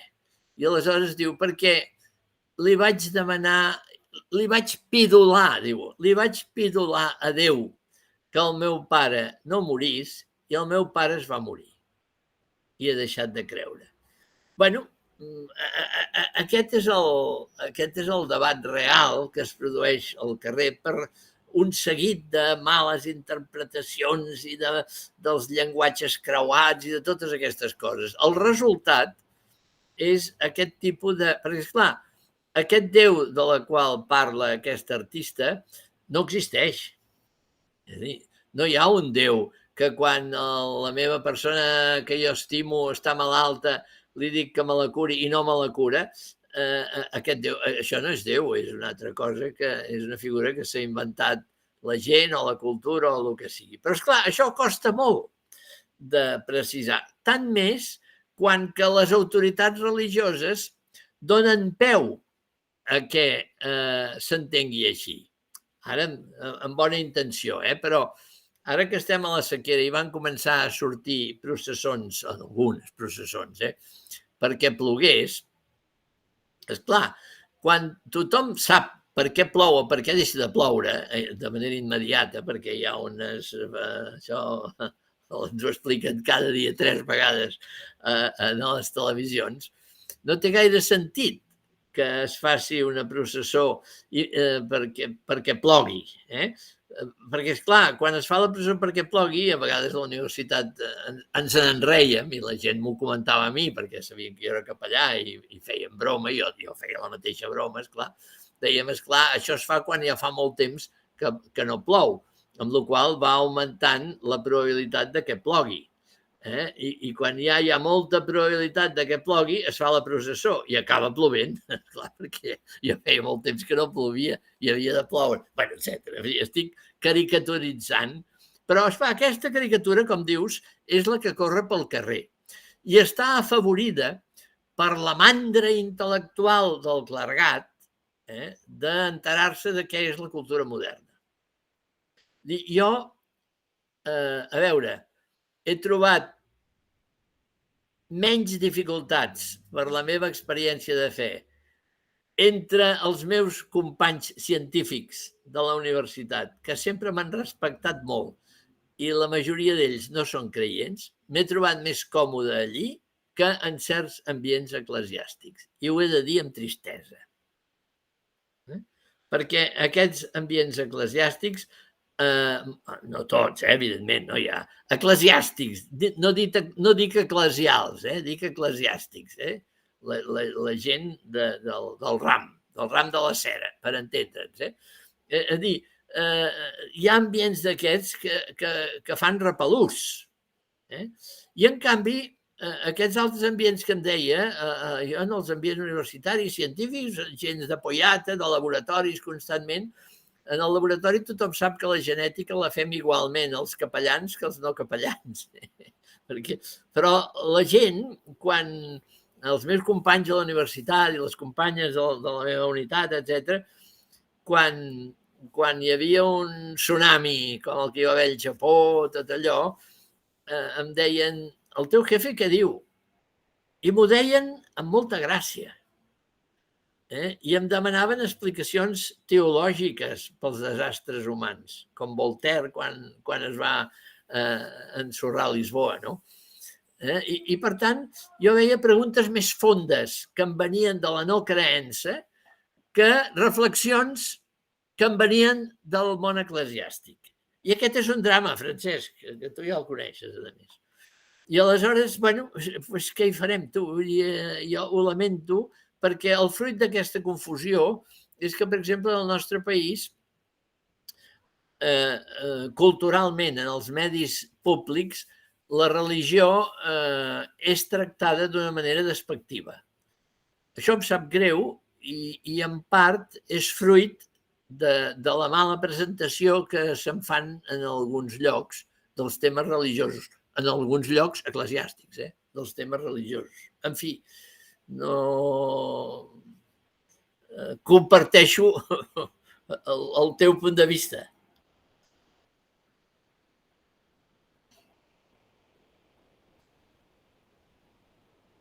No sé. Algú més que vulgui intervenir? Molt interessant.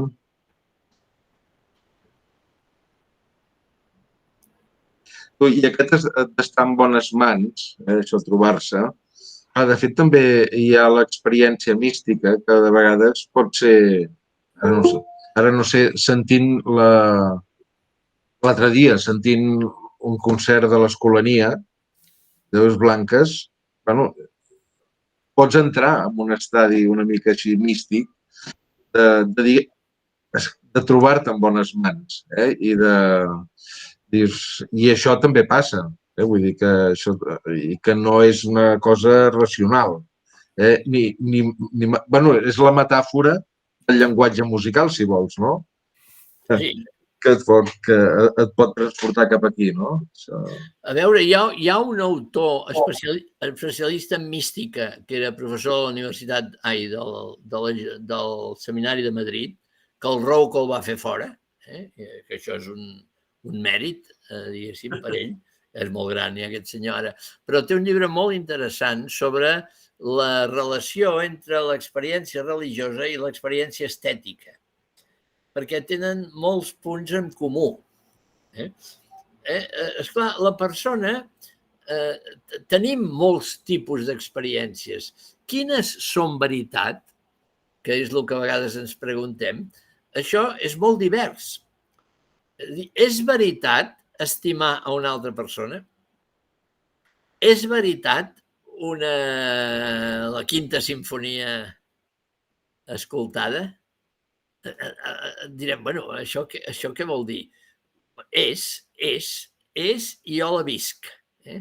Aleshores, hi ha coses que són veritat agafades des d'un punt de vista del càlcul, posem per cas, en el cas de la ciència, són objecte d'uns càlculs, o les experiències experimentals dels laboratoris, que són d'una determinada veritat molt interessant, però després vivim de moltes altres veritats, no? I la convicció de que la vida té sentit i es pot confiar és una veritat tan important per viure que és molt més important que qualsevol altra veritat, segons com es mira. Per què? Conèixer molt bé les bases de la ciència és molt important, però si un no té ganes de viure, les bases de la ciència poden ser totalment insignificants per ell i es pot clavar un tiro. Jo estic recordant ara la imatge de fa uns anys d'un amic meu que tenia un fill brillant des del punt de vista científic, etc, que li va sortir una càtedra a l'estranger, un tipus brillant, de 30 i pico d'anys, no? I abans d'agafar l'avió per anar-se a l'estranger es va tirar per la finestra, no? I es va matar. Esclar, tothom va dir, però si aquest senyor tenia la vida... Què hi ha en la ment d'una persona perquè pesi més doncs l'absència de ganes de viure que el coneixement de totes les ciències? Veieu, aquí com la pluriveritat de l'experiència humana és molt variada, és com polièdrica. I això és bo entendre-ho i respectar-ho.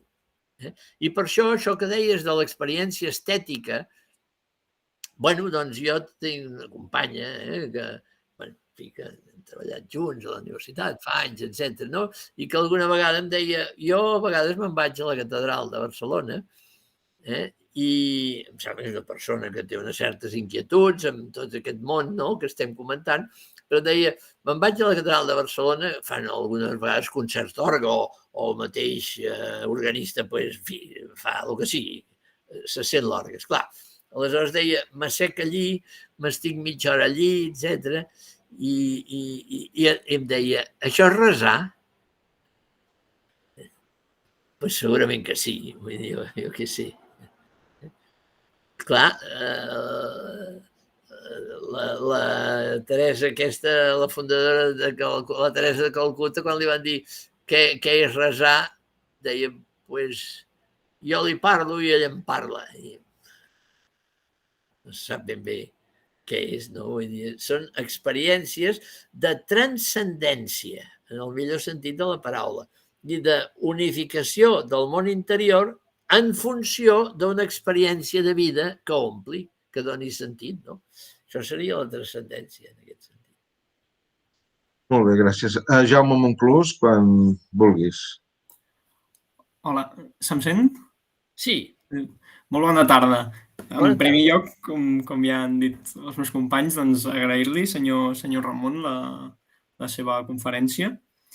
I jo en algunes coses no he pogut arribar, perquè tinc un coneixement més limitat en quant a religió, potser, o teologia, però sí que hi ha moltes coses, sobretot de l'inici, que m'han sobtat quan parlàvem del cervell, diguéssim, i de la part racional i de la part instintiva, perquè són coses que he donat, per exemple, a la universitat quan estic estudiant economia i en quant a racionalitat humana, etc i instints.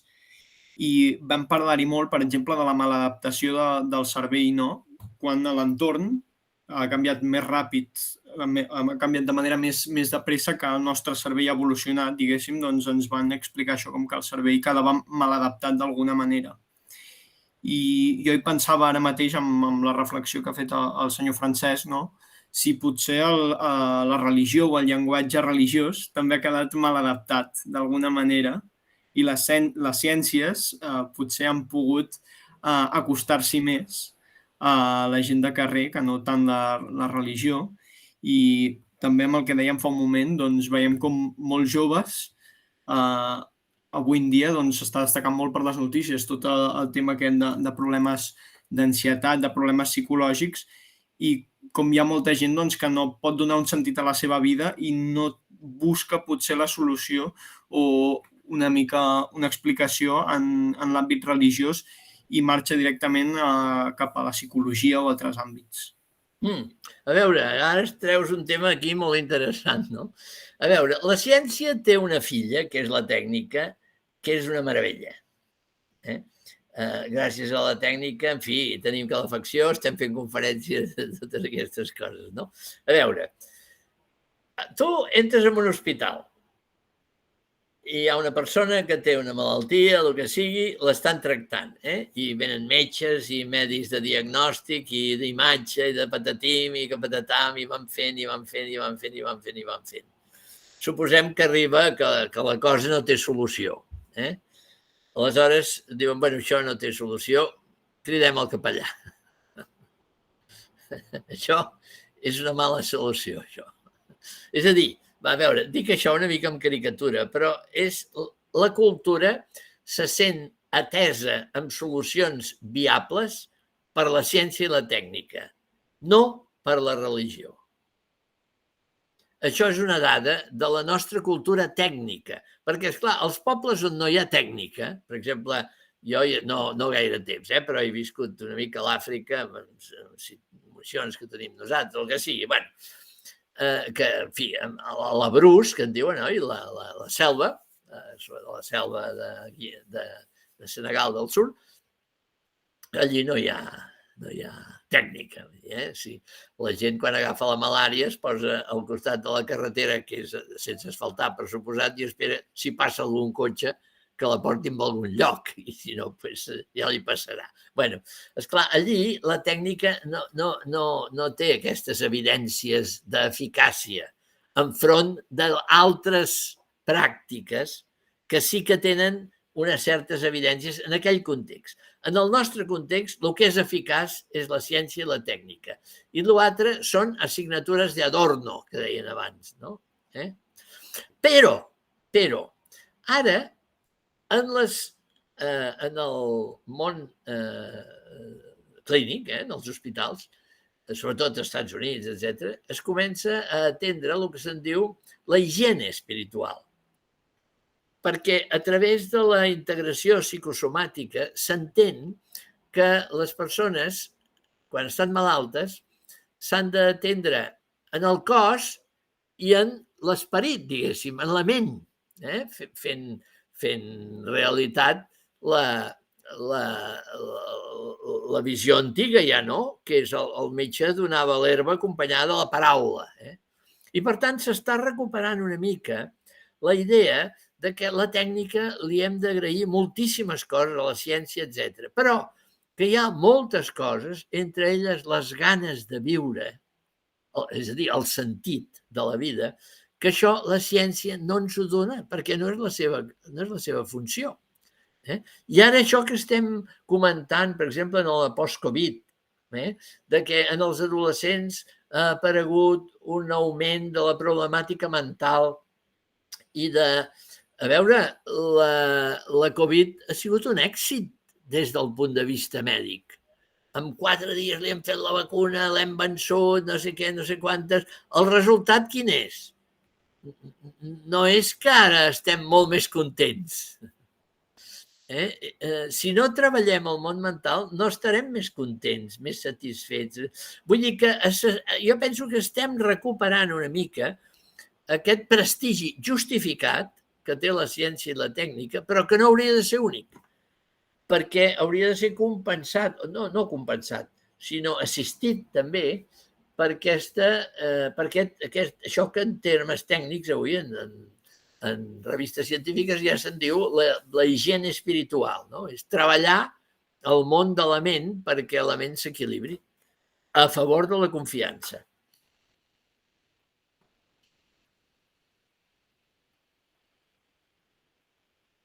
Molt bé. Hi ha algú més que s'animi a intervenir?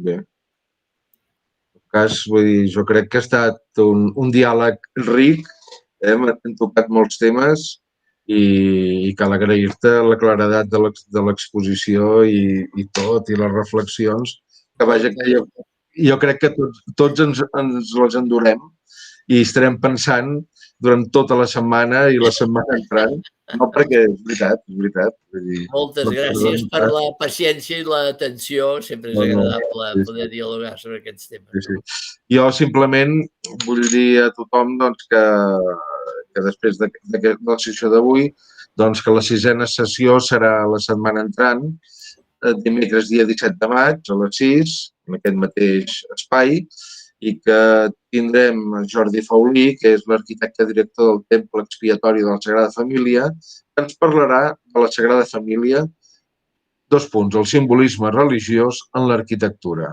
que ens va semblar també que són, o sigui, dins aquest llenguatge que una mica doncs, Ramon Maria Nogués ens ha fet entrar de la representació, doncs ara anirem en l'espai aquest arquitectònic, que també és una altra experiència, si es vol, estètica, doncs que també ens ajuda. I res, doncs, bon vespre a tothom, gràcies Ramon Maria i gràcies a tothom per haver-vos mantingut. A més, durant tota la sessió ha estat una mitjana doncs, interessant, vull dir que no ha marxat la gent, Vull dir que això... Molt bé. Moltes gràcies i moltes gràcies per tot. molt gust de saludar-vos. Fins la setmana entrant a tothom. Molt bé. Que vagi bé. Adéu-siau. Adéu-siau.